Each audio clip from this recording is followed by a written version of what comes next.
The reason Mark and Craig are so great, so wonderful, is because they believe in the power of young people. The fact is, if young people ran the world, we have a kinder, more compassionate, you have an indomitable, indefatigable genius that refuses to give up. Young people, if you love the world,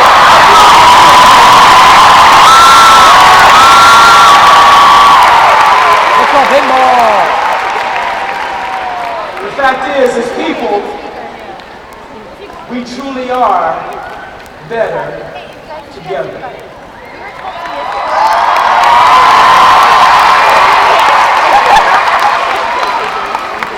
Mark and Craig and the children believe in you. They believe in you. They believe in we. When I say we, you say they. When I say better, you say together. We better. We better. Everybody clap. Clap. Clap. Clap. It seems so simple. Why doesn't everybody do it? There's a poem that really paradoxes or describes where we are. And it's called The Paradox of Our Time in History. And I'm going to try to recite it for you. It says, the paradox of our time in history is that we have taller buildings but shorter temples. Wider freeways but narrow viewpoints. We spend more than half less. We buy more than enjoy less. We're bigger houses, smaller families. More conveniences for less time. More degrees for less sense. More knowledge for less judgment. More experts for more problems. We drink too much, smoke too much, spend too recklessly, laugh too little, drive too fast, get too angry too quickly, stay up too late, get up too tired, read too seldom, watch TV too much, and pray too seldom. And then we have multiplied our possessions but reduced our values. We talk too much, love too seldom, and hate too much.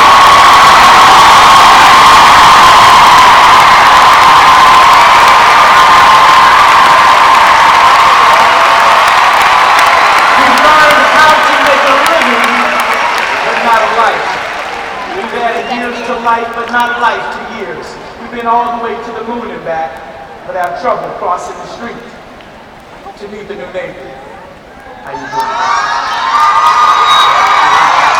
We've conquered outer space, but not inner space. We've done larger things, but not better things. We cleaned up the air but food souls, split the outer, but not our prejudice. We write more, but learn less. We plan more, but accomplish less. We've learned to rush, but not to wait. We build more computers, the whole information, to produce more copies than ever before, but have less communication.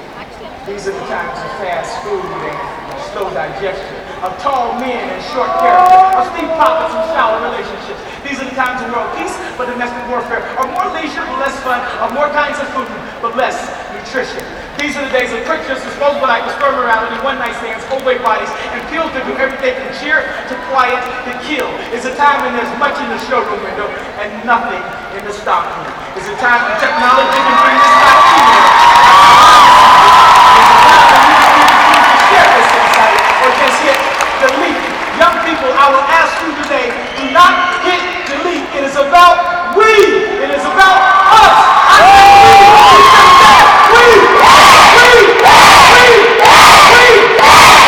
Clap, clap, clap. There were a group of young people this year when I went to Kenya.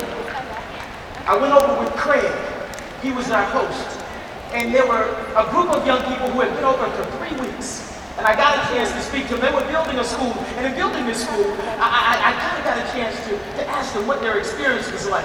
And after I talked to them, and they thought it was so important, I asked them this question, a very simple question. I said, now, if you were building the school and you saw a child drowning, would you continue to build the school or would you help the child that was drowning? You help the child? That's an easy question. I want to let you know this. Is that when you help children in third world countries, you need to know that they drown from things other than the water being too deep. They drown from malaria, other waterborne diseases. You see, the help that you give to build a school provides the structure for teaching and understanding to build a computer. You're literally, when you build a school, you're actually pulling kids out of the water.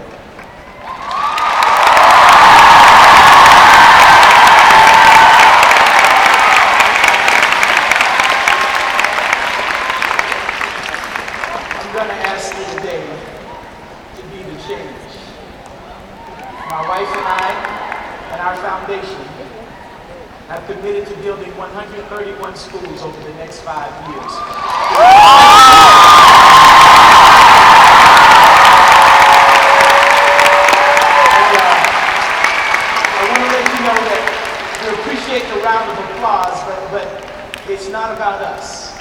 All we're trying to do is be good stewards. And the fact is we can't do it without you.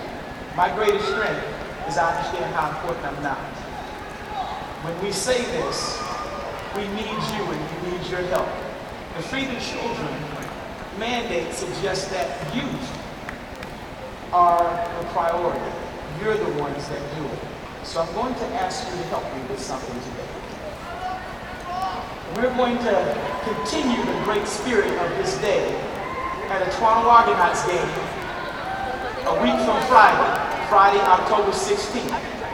We're going to ask each of you if you wouldn't mind going to argonaut.ca/WeDay. We're going to ask you to sell 2 tickets. What we're going to try to do is see how fast we can sell the number of tickets they've given us out. So we want you to go back to your school. If your school decides that your school wants to do this and make a contribution, but all you, us adults, all we do is tell you what you can. Craig and Martin, I like the school because they believe in you, and as do I. So I'm going to ask you to help us out by trying to kick off this initiative of 131 schools by going to argonaut.ca/WeDay and coming down to the Argonauts game on Friday, October 16th. And watch Craig kick off. See if he can kick the ball.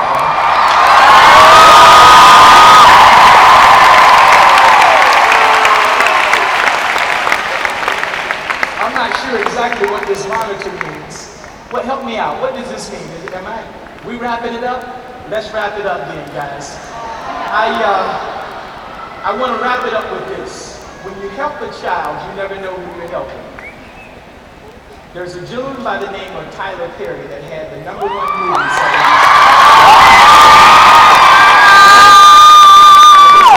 several months ago. He just came out with another movie with Oprah Winfrey. He was homeless.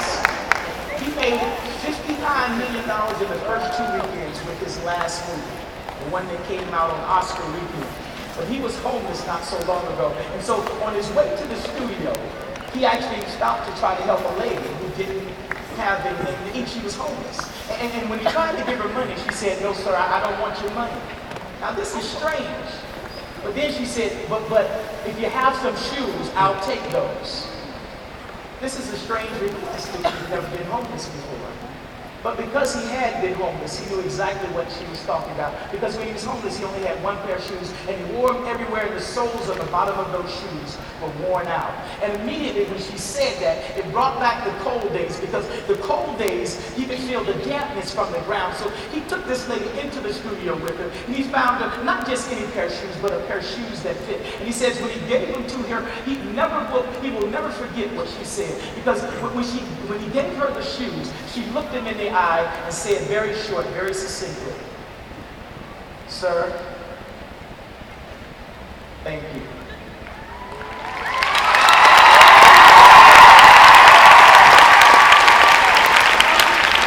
Thank you for taking my feet up off the ground.